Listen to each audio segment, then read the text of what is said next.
할렐루야. 사랑하는 성도 여러분, 11월 13일 토요일 새벽 만나 요한 1서 강해 14번째 시간입니다.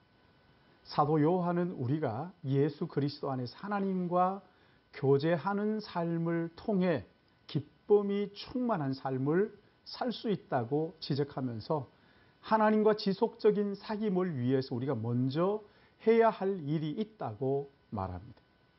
먼저 해야 할 일은 빛 가운데 우리가 행하는 것이고, 또 다른 한편으로는 나의 죄악됨과 무가치함을 인정하고 고백하는 것이라고 말했습니다.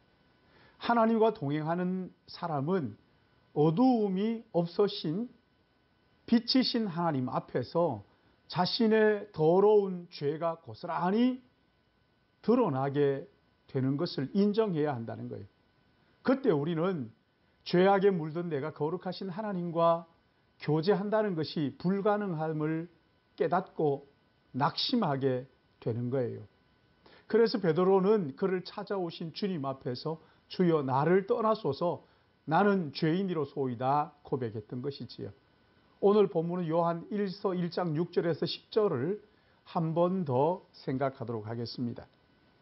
만일 우리가 하나님과 사귐이 있다 하고 어두움에 행하면 거짓말을 하고 진리를 행하지 아니하거니와 그가 빛 가운데 계신 것 같이 우리도 빛 가운데 행하면 우리가 서로 사귐이 있고 그 아들 예수의 피가 우리를 모든 죄에서 깨끗하게 하실 것이요 만일 우리가 죄가 없다고 말하면 스스로 속이고 또 진리가 우리 속에 있지 아니할 것이요 만일 우리가 우리 죄를 자백하면 그는 미쁘시고 의로우사 우리 죄를 사하시며 모든 불의의 소리를 깨끗하게 하실 것이요 만일 우리가 범죄하지 아니하였다 하면 하나님을 거짓말하는 자로 만드는 것이니 또한 그 말씀이 우리 속에 있지 아니하니라. 아멘.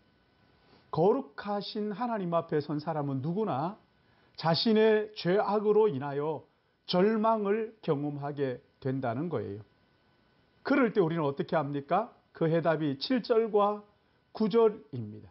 그가 빛 가운데 계신 것 같이 우리도 빛 가운데 행하면 우리가 서로 사귐이 있고 그 아들 예수의 피가 우리를 모든 죄에서 깨끗하게 하신다고 했고 9절에도 만일 우리가 우리 죄를 자백하면 그는 미쁘시고 의로우사 우리 죄를 사하시며 모든 불의에서 우리를 깨끗하게 하신다고 말씀하셨어요.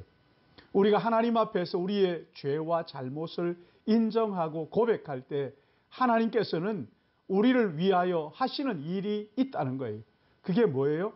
그의 아들 예수의 피가 우리를 모든 죄에서 깨끗하게 하신다는 거예요. 한 걸음 더 나아가서 그리스도의 피는 우리의 모든 죄를 깨끗하게 하는 것뿐만 아니라 모든 불의에서 우리를 깨끗하게 하신다고 말씀하셨어요. 모든 불의라는 것은 내 안에 있는 죄의 속성을 말하는 거예요. 우리가 한 번도 죄를 짓지 않는 사람처럼 그렇게 깨끗하게 씻어주신다는 것이지요. 칭의의 측면에서 생각할 때 예수의 피는 우리가 이미 지은 모든 죄를 깨끗하게 씻어주는 것이고 성화의 측면에서 예수의 피는 우리 안에 있는 죄의 속성을 계속적으로 제거하는 그 과정을 의미하는 것이죠. 쉽게 말하면 우리가 여전히 죄에 빠지고 죄책감을 느껴도 하나님과의 교제가 가능하다 하는 것을 말씀하시는 거예요. 사도 요한은 우리가 빛 가운데 행하려는 노력이 성화의 한 부분이고 죄악을 인식하고 고백하는 것 역시 성화의 한 부분이라고 말씀하시는 거예요. 그러기에 그리스도인은 죄를 짓는 그때에도 빛 가운데 행하는 자라는 것이지요. 우리는 본래 어둠의 왕국에 속하여 있던 사람들이지만 예수 그리스도를 믿음으로 하나님의 왕국의 백성이 되었습니다. 그러기에 우리가 죄를 범하는 그때에도 여전히 우리는 하나님의 왕국에 속하여 하나님의 통치를 받는 자란 말이에요. 이유가 뭡니까? 그리스도 예수의 피가 우리를 그렇게 하나님의 왕국에 머물 수 있도록 해주신다는 거예요.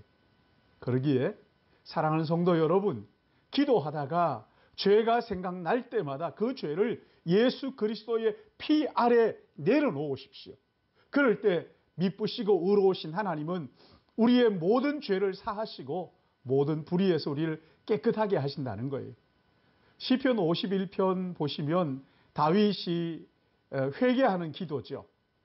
다윗은 우슬초와 황소의 피와 염소의 피, 이것 가지고는 우리의 죄를 씻는데 충분히 하지 않다고 말하면서 하나님의 아들 예수의 피, 오직 흠없고 점 없는 어린 양 같은 그리스도의 보배로운 피가 우리의 모든 죄를 씻는다고 말씀하셨어요. 여러분, 찬송가에도 있잖아요.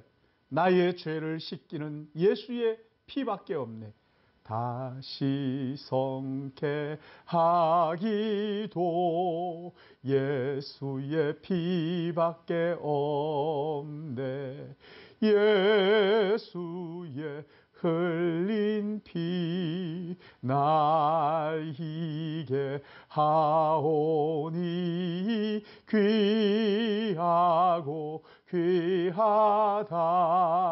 예수의 피밖에 없네. 사랑하는 여러분, 나의 죄악과 무가치함을 느낄 때마다 예수 그리스도의 십자가에 흘려주신 그 보혈의 피를 바라보아야 하는 거예요. 거기에 하나님의 사랑이 있고 거기에 하나님의 공의가 있어요. 그리스도의 십자가에서 죄로부터 자유와 기쁨을 누릴 뿐만 아니라 하나님과의 교제의 은혜를 누리는 우리 모든 믿음의 가족들 되시기를 예수님의 이름으로 축복합니다. 기도하겠습니다. 거룩하시고 자비로우신 아버지 하나님, 나 같은 죄인을 위하여 하늘 영광 보좌를 버리시고 이 땅에 낮고 천한 말구유의 갓난 아기의 모습으로 오셔서 이 땅에 갖은 고통을 당하시고 고난을 받으시다가 마지막 십자가에 죽으신 것은 나를 죄악에서 구원하시기 위한 하나님의 사랑인 줄 알고 감사와 찬양을 드립니다. 하나님의 공의가 십자가에서 이루어졌고 하나님의 사랑이 십자가에서 우리에게 보여주셨는데 그 사랑 붙들고 날마다 사탄이 우리를 고발할 때마다 내가 죄인의 괴수라는 것을 깨달아질 때마다 십자가 아래로 내려가 보혈의 능력을 의지하고 예수의 피를 의지하고 하나님 앞에 서는 저희들 되게 인도하여 주시고 허물과 죄로 죽었던 우리를 하나님의 영광의 나라로 인도하신 예수 그리스도의 그 구원의 은총을 노래하며 이 하루도 하나님 아버지 우리의 삶에 수많은 일들이 일어나지만 그 모든 일들보다 더 크고 놀라운 것이 하나님 우리에게 허락하신 구원의 은총인 줄 알고 오늘도 하늘에 속한 자들로서 아버지 하나님 눈에 보이는 것에 현혹되지 않고 보이지 않는 영원한 하나님의 나라를 바라보고 사모하고 기다리며 오늘 하루도 성령의 인도하심을 쫓아 행하는 우리 믿음의 가족들에게 인도하여 주시사 우리를 통하여 많은 사람들이 그리스도 예수를 보고 하나님의 나라를 발견할 수 있도록 주께 돌아오도록 주님 우리를 오늘도 전도의 도구로 사용해 주실 것을 간절히 바라옵고 오늘 하루 주님 앞에 의탁하며 예수님의 이름으로 기도드리옵나이다. 아멘.